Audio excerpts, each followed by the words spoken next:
In the US today, there's a company that produces beauty products. Um, they began mainly marketing shea butter, which is a traditional lotion used in West Africa, based on the formula developed by their grandmother. And the company is owned by several Liberians who were friends. And when Liberians hear about this company, they often express shock, surprise. The assumption is that somehow Liberians don't innovate, we don't succeed in doing business. And in part, this assumption about what's possible for Liberians to accomplish stems from a deep sense of inferiority.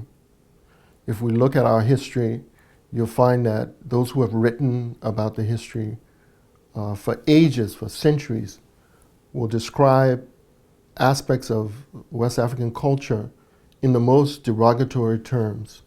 So we have words like fetish from the Portuguese that continue all the way up till today. And there are many, many other terms like that that come from the major religions of the world that disparage African traditions. And over the course of centuries, we have internalized other people's ideas about us, their ideas about our subhumanity or inferiority. And the result is that we are immobilized.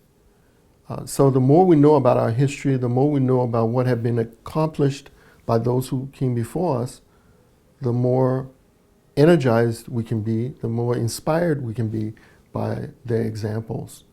And there's so much in our history that is worthy of us emulating. For example, it was our ancestors who discovered cola and gave that to the world. And the rest is history. We know there are many soft drinks that were made with cola, for example.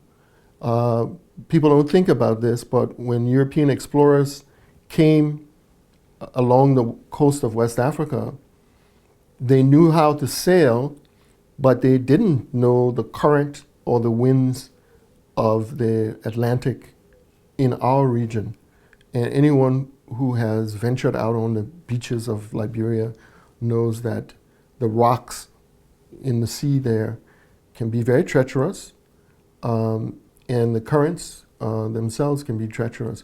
So when Europeans were creeping along the coast, they relied on local maritime knowledge to guide them to the Gold Coast, which is where they were headed. And there are many other examples of traditional knowledge that was developed locally. The suspension bridges that you find in northeast Liberia that cross great expanses that use local material. It's not that we don't innovate, it's not that we don't have many, many products that we discovered that could be marketed to the rest of the world. Our main challenge has been a spirit of division that keeps us from collaborating with each other. And I think knowing our history is one anecdote to that we can learn from the examples of those who came before us and build on them to move forward.